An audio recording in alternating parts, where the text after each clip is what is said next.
नमस्कार। देश और दुनिया की तमाम बड़ी खबरों को लेकर मैं फिर हाजिर हूँ। तो आइए जान लेते हैं आज के मुख्य समाचार क्या है और क्या है देश और दुनिया का ताजा अपडेट। साथ ही आप जान पाएंगे देश और राज्य की सरकारों ने क्या किया ऐलान और क्या दिया बड़ा बयान। साथ ही दोस्तों, टीम की मेहनत के लिए प्लीज एक लाइक। सबसे पहले एक नजर सुर्खियों पर। लोकसभा चुनाव के बाद पहली बार पीएम मोदी जी नए प्रोजेक्ट को लेकर पहुंचे मुंबई। अंबानी परिवार के यहाँ चला रात भर महाजश्न। लोकसभा चुनाव के बाद 7 राज्यों के चुनाव का हाल।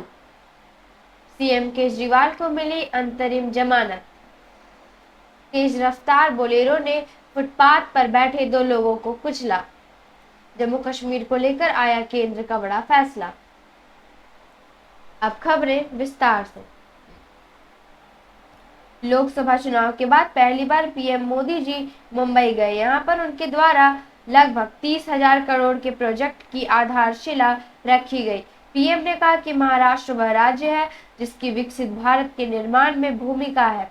महाराष्ट्र के पास गौरवशाली इतिहास है।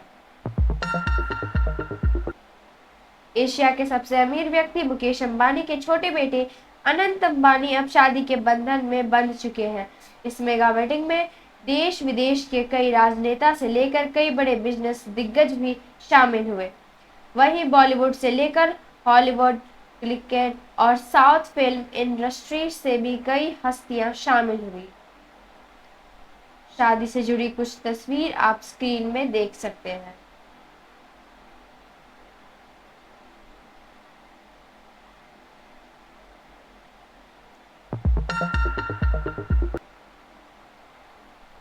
लोकसभा चुनाव के बाद 7 राज्यों की 13 विधानसभा सीटों पर उपचुनाव हुए थे। अब इसके परिणाम सामने आ गए हैं। उपचुनाव में इंडिया गठबंधन ने बहुत ही अच्छा प्रदर्शन किया। वहीं दूसरी तरफ बीजेपी को इस बार चुनाव में नुकसान का सामना करना पड़ा। आपको बता दें कि 13 में से 10 सीट इंडिया गठबंधन के खाते में गई, जबकि सिर्फ 2 सीट बीजेपी को हाथ लगी और 1 सीट निर्दलीय के खाते में गई। इस चुनाव परिणाम के बारे में आप क्या सोचते हैं, कमेंट में जरूर बताएं। दिल्ली के मुख्यमंत्री अरविंद केजरीवाल को सुप्रीम कोर्ट से जमानत मिल गई है, लेकिन इसके साथ ही कोर्ट ने केजरीवाल पर कुछ शर्तें भी लगाई है। अंतरिम जमानत देते हुए सुप्रीम कोर्ट ने निर्देश दिया कि जब तक केजरीवाल जमानत पर बाहर रहेंगे, वह सीएम कार्यालय और दिल्ली सचिवालय का दौरा नहीं करेंगे। दिल्ली के मुख्यमंत्री केजरीवाल को 50,000 के निजी मुचलके पर जमानत दी गई है। महाराष्ट्र का शिरडी देश भर में आस्था का एक बड़ा केंद्र है। यह मंदिर देश के सबसे धनी मंदिरों में से एक है। आईआरसीटी ने ट्वीट करके यह जानकारी दी कि 3 रात और 4 दिन का एक पैकेज है, जिसमें यात्रा की शुरुआत बेंगलुरु रेलवे स्टेशन से होगी। इस पैकेज के तहत आपको स्लीपर या फिर 3D एसी में सफर करने का मौका मिलेगा। इस पैकेज की कीमत 5,300 रखी गई है और अधिक जानकारी आप आईआरसीटीसी के ऑफिशियल वेबसाइट पर जाकर ले सकते हैं। केंद्र सरकार ने जम्मू कश्मीर को भी दिल्ली जैसे संवैधानिक अधिकार देने की तैयारी कर ली है।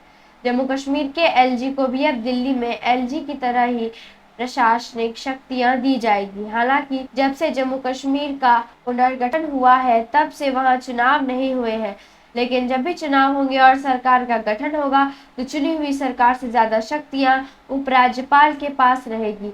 यह शक्तियां ठीक वैसे ही हैं जैसे दिल्ली के एलजी के पास है।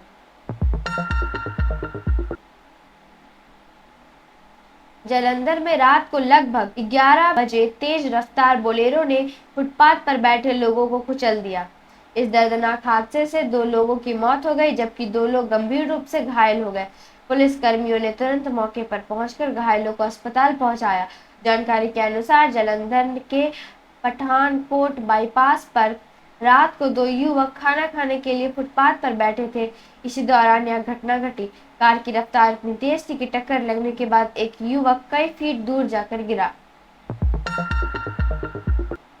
भारत के मुख्य न्यायाधीश ने शनिवार को एक दीक्षांत समारोह के दौरान कहा कि कानून को पढ़ाने की प्रक्रिया में हमें क्षेत्रीय भाषाओं को भी ध्यान में रखना चाहिए।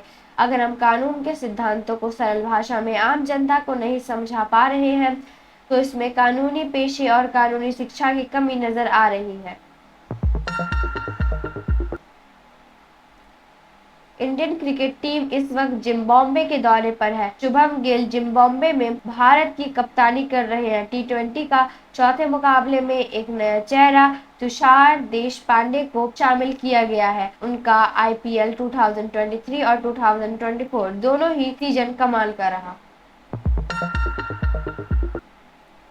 आप स्क्रीन पर देख सकते हैं कुछ बड़े बैंक के एफडी रेट क्या चल रहे हैं, जैसे SBI bank of Baroda, bank of India, Punjab national bank, HDFC bank में अभी फिक्स्ड डिपॉजिट के क्या रेट्स चल रहे हैं।